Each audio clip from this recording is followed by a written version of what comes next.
Hi and welcome to Solis. This is Peter from the Nordic team. We are here today in northern Denmark where we're going to do that first commissioning of the Evercore.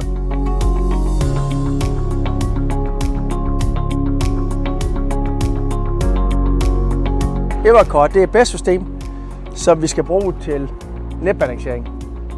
Hvad er netbalancering? Jamen det er noget, vi sætter til rådighed for Energinet af, og så kan de gå ind og styre vores net, når det kører op og ned. Det får man godt afkast af.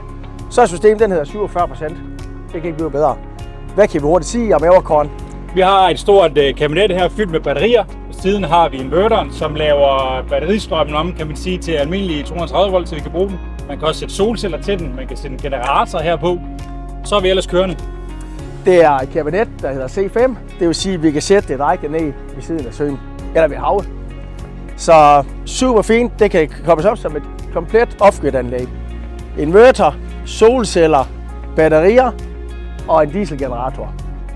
Og det kan stå ude hele tiden. Der sidder et airconditioning-system i det, som holder temperaturen stabil inde i det, uanset om der er minus 10 grader udenfor eller plus 30 grader. We were able to commission this in less than 2 hours. This was an amazing feature and it went really fast. The features and functions that I want to highlight is of course the VPP compatibility, the generator compatibility, and also if you want to use it for self-use, we have the Solis AI that can control it as well. If you want to know more about the Solis Evercore, feel free to reach out to me or anybody in the team and we'll tell you more about it.